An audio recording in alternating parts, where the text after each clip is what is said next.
Hello tout le monde, j'espère que vous allez bien. En tout cas, moi ça va. Moi c'est Nono et aujourd'hui je vais vous parler tout simplement de apprendre à s'aimer. Pourquoi j'ai choisi ce thème pour commencer? Car je trouve que c'est un thème qui touche tout simplement tout le monde et que même, allez, tout simplement qu'on se le dise, on ne nous a pas réellement appris à nous aimer. Et même, qu'est-ce que c'est réellement aimer? D'ailleurs, pour commencer, on va prendre une petite définition. Là, je suis dans le Larousse.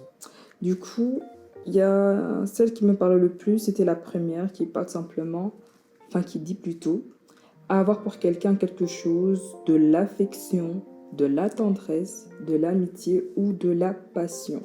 Il y a même des synonymes que je trouve intéressants comme affectionner et chérir. Et maintenant, même la question qui me vient directement, c'est est-ce que tu as même déjà pris le temps d'affectionner ta personne ou de chérir ta personne?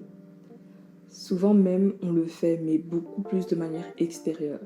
C'est-à-dire par des vêtements ou par des biens matériels qui peuvent nous embellir. Mais une chose que j'ai réalisée, c'est que tant que l'intérieur n'est pas, n'est pas tout simplement pris en considération ou n'est pas embelli, par l'extérieur, tu peux mettre tout ce que tu veux, mais ça va toujours, on va dire, casser l'image.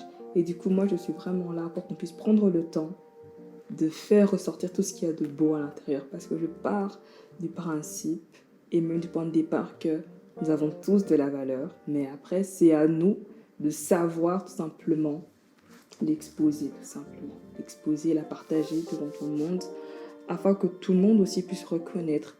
C'est vrai qu'il y aura toujours ceux qui ne vont pas la reconnaître, mais au moins que plusieurs puissent le reconnaître et l'accepter et surtout même la respecter. Du coup, pour commencer, le premier élément que je vais vraiment vous conseiller de faire, et c'est même ce par quoi j'ai commencé à faire, c'est de déterminer quels étaient les éléments qui sont réellement importants pour moi, qui comptent pour moi ou tout simplement qui construisent ma vie. Et j'ai commencé à faire mes recherches. Je me suis juste posée et j'ai vraiment regardé quelles sont les choses que j'aime faire tout simplement tout le temps. Et commencer à investir petit à petit. Par exemple, moi, j'aime bien cuisiner. J'aime bien cuisiner, j'aime bien dessiner, j'aime bien écrire. J'aime bien écrire, j'aime bien parler. J'aime danser. Alors là, j'aime danser. Et du coup, je me suis dit, avec ces éléments-là, je vais essayer de faire quelque chose, c'est-à-dire d'investir dedans et d'y prendre plaisir. En fait, de mettre de la valeur dans ce que je sais faire. Et à commencer par là, j'ai commencé à voir à quel point j'étais en capacité de faire plusieurs choses. Et j'ai commencé, on va dire, à être ma première fan, tout simplement. À valoriser les dons et talents qui sont à l'intérieur de moi. Et même d'ailleurs, depuis même que j'ai commencé à faire cela, j'ai même découvert d'autres aptitudes.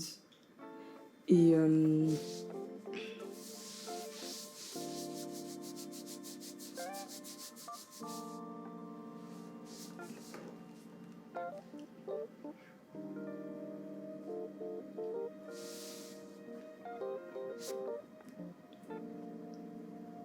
c'est super chaud.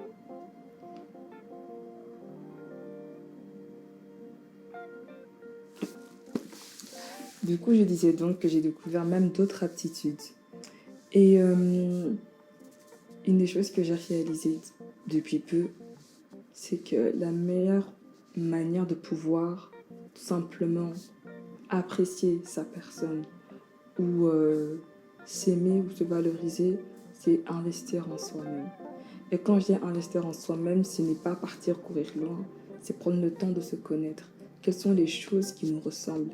Quelles sont les choses qui font en sorte que vous êtes vous, qui sont liées à votre personnalité? Quelles sont les choses qui vous viennent en tête, même d'ailleurs quand je parle là, auxquelles vous pensez en mode non, moi je peux pas passer une journée sans faire ceci ou faire cela. Ou une chose qui vous dites, allez, je pourrais faire ça tout le temps. Par exemple, pour moi, c'est la danse. Je danse pas tous les jours, mais quand je commence à danser, je me dis en vérité, d'un coup, je me sens bien, je découvre une autre facette de moi-même et c'est comme ça qu'au fur et à mesure, je prends même confiance en moi-même. Du coup, j'aimerais vraiment vous pousser à prendre le temps de vous asseoir et voir quelles sont les choses qui vous entourent. Parce que lorsque vous allez commencer à vous-même mettre de la valeur et prendre en considération vos capacités, là, l'amour pour vous va commencer à grandir.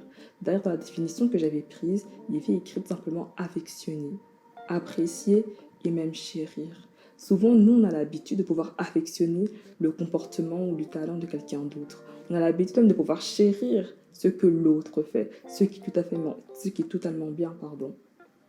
C'est vraiment bien, mais j'ai remarqué que souvent, nous n'avons pas cette habitude-là de faire pareil avec nous-mêmes. Et même souvent, on va passer par la phase où on va se dévaloriser nous-mêmes pour attendre que quelqu'un puisse nous donner cette valeur-là.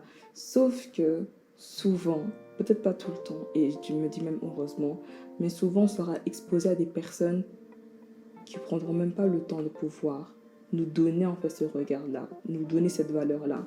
Et du coup, il ne faut pas attendre que quelqu'un puisse trouver de la valeur dans notre vie. C'est à nous tout simplement de l'imposer. C'est à nous de le voir. Et c'est pour ça que même là, comme vous pouvez le constater, je suis devant un miroir. Je suis devant un miroir parce que je me mets face à moi-même et ça me pousse tout simplement à apprécier d'abord moi, ce que je vois. Et même une chose que j'ai remarqué, que la confiance en soi, ça fait tout. Ça fait tout. Ça veut dire que même si de base, tu n'aimais pas, parce que tu décides d'aimer ce qu'il a besoin de toi et prendre confiance en toi, quelqu'un d'autre qui va venir et va voir la confiance que tu as en toi ne verra même pas le défaut que tu as toi-même mis.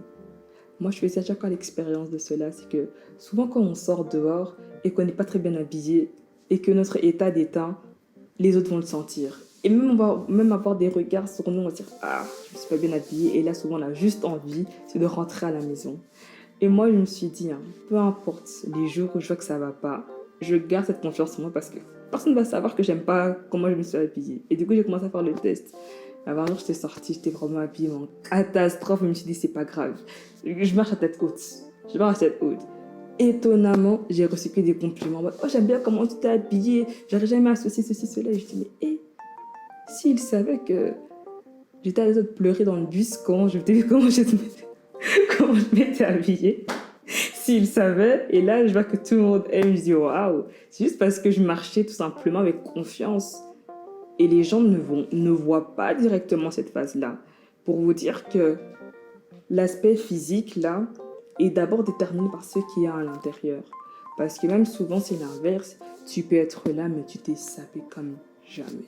T'as mis tout ce qu'il faut là où il faut et puis tu vois t'as aucun compliment. T'as rien du tout. Limite tu attends qu'on complimente ta nouvelle paire parce que tu l'as acheté la veille, mais rien du tout. Et puis c'est même là que certains complexes commencent à naître et même, oui, certains complexes commencent à naître au point où vous êtes même prêt à toujours mettre le prix. Oh, ma paire n'a pas été validée, c'est pas grave, je vais acheter une autre. Oh, ce vêtement n'a pas été validé, je vais acheter un autre. Ou alors la dernière fois qu'on avait validé ma tenue, j'avais mis ceci, cela, du coup je m'habille que comme ça. Mais le truc c'est que tu peux habiller l'extérieur comme tu veux. Tant que l'intérieur n'est pas nettoyé, n'est pas net, ça va pas aller loin du tout. C'est pour ça que je vous invite vraiment à d'abord juste toi. Mets-toi devant ton miroir et fais cet exercice. Ça te coûte rien d'apprendre toi à t'aimer. C'est à toi de te donner ta valeur, premièrement. Et même pour qu'elle puisse être respectée, il faut que toi-même tu la respectes. Une chose qui est sûre, c'est que tu ne pourras pas faire respecter à tout le monde ta personne. Mais en tout cas, les personnes qui viendront avec des sentiments bienveillants envers toi seront les premiers à respecter la même valeur que tu donnes. Si aujourd'hui, moi, je dis par exemple, moi, je mange pas de carottes. Je supporte pas les carottes, je mange pas de carottes. Et je viens avec assurance, je mange pas de carottes. Croyez-moi, dans tous les repas où je vais aller et que je serai invitée par des amis, il n'y aura pas de carottes. Pourquoi? Parce qu'ils vont dire, Noli ne mange pas de carottes, par respect pour elle, on va pas mettre de carottes. C'est parce que je reste avec assurance dessus et ils vont finir par la respecter. Et c'est un peu pareil pour toutes ces petites choses, tout simplement. Et du coup, ça paraît, facile à dire. Mais croyez-moi, juste commencer par là, ça va vous aider. Après, on va pas se mentir que c'est un processus. Parce que je sais qu'il y a 36 000 raisons qui poussent ou qui poussent simplement à ne plus avoir confiance en soi. Ou peut-être même il y a des éléments qui ont fait en sorte, il y a des événements même qui ont fait en sorte que vous n'avez plus de confiance en vous, vous avez du mal. Mais je trouve que tout simplement, il n'est jamais trop tard pour se relever. il n'est jamais trop tard pour s'asseoir et se poser et de prendre le temps de faire une liste. Et souvent, c'est pas des choses qu'il faut courir loin. Et même souvent, même, on s'arrête sur ce qu'on sait déjà faire. Oh, par exemple, moi, je sais juste faire du piano. Mais tu n'es pas limité à ça. Il y a d'autres choses qui t'environnent, il y a d'autres choses que tu es capable de faire, même des choses que tu sais faire, mais comme que tu es capable de faire plutôt, mais comme tu n'as pas osé, ah ben, tu es entre guillemets limité. Franchement, sentez-vous libre de tout simplement vous explorer et apprendre à vous connaître vous-même parce que ça commence là, l'amour. Parce que quand vous allez commencer à avoir tous les éléments qui vous entourent, vous allez commencer à investir du temps dedans. Et quand vous allez commencer à investir en vous, vous allez commencer à apprécier ce temps. Et quand vous allez voir le résultat de ce que vous allez tout simplement produire, vous allez commencer même à avoir une image différente de vous-même. Par exemple, moi, je prends la peinture. J'ai littéralement appris à peindre et à dessiner durant le confinement. Avant ça, même faire un cercle, je n'arrivais pas. Vous voyez le petit dessin là, le petit rond avec le petit corps en bâtonnet, c'était ça mes dessins. Et encore, il y avait toujours un bras qui était plus grand que l'autre. Mais durant le confinement, je me suis dit en vérité, ça ne me coûte rien d'apprendre à dessiner, surtout que j'ai toujours voulu dessiner. Je me suis dit en vérité, tu sais quoi, je vais me poser. J'ai commencé à regarder des petits tutoriels et tout, et j'ai commencé à faire. Quand j'ai commencé à voir que j'ai commencé à aimer, j'ai commencé à investir du temps et aussi à investir des choses qui feront en sorte que je puisse dessiner. C'est-à-dire acheter un cahier, des crayons, ainsi de suite. J'ai commencé à voir que je savais faire des dessins. Et d'un coup, j'ai commencé à apprécier, à avoir de la satisfaction. J'ai même commencé, même après, un peu à montrer à mes frères, à mes amis. Oh, franchement, tu te débrouilles bien, mais en fait, tu sais dessiner, toi. Je dis, mais s'ils savaient, s'ils avaient vu avant comment je dessinais, non, c'est comme de la blague. Et au fur et à mesure, j'ai commencé à apprécier et j'ai commencé à avoir une autre facette de moi-même, cette facette un peu artistique. Et j'ai commencé du coup à investir. Et c'est lorsqu'on a investi dedans qu'on apprend tout simplement à cultiver cet amour. Parce que vous verrez que l'amour, ça ne s'arrête pas à là. Jour après jour, vous devez cultiver. Voyez le même dans une relation. La relation ne s'arrête pas au moment où vous deux vous dites que vous vous aimez. Non. C'est quand vous continuez à investir et à trouver des moyens de déverser de l'amour dedans. Jusqu'à ce que ça puisse continuer à déborder. À part c'est pareil avec vous. C'est-à-dire ne vous limitez pas à ce qui est physique. Parce que surtout aujourd'hui avec la génération des réseaux, on nous pousse à investir que sur l'image physique. Ce qui est pas mauvais parce que ça montre aussi un signe que vous prenez soin de vous, vous vous aimez un minimum. Mais le plus beau dans tout ça, c'est l'intérieur parce que vous ne réalisez pas à quel point la beauté intérieure peut réellement embellir toute une personne. Parce qu'on a tous eu cet ami-là qui, de base, quand on le voyait, c'était un peu limite. Mais quand on a appris à le connaître, on a vu que la personne était drôle.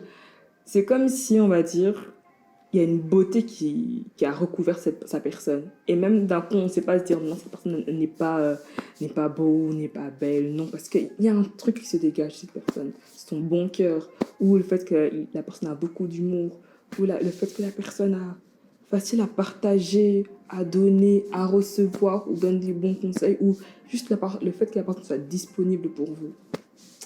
Donc voilà. Ce sera tout pour cette première vidéo. Je pense bien que je vais quand même continuer sur ce topic-là parce que je trouve qu'il y a énormément de choses à dire. Surtout aussi qu'il y a plusieurs même steps pour pouvoir apprendre à s'aimer. Et comme vous avez pu le comprendre, ça commence déjà par apprendre à se connaître.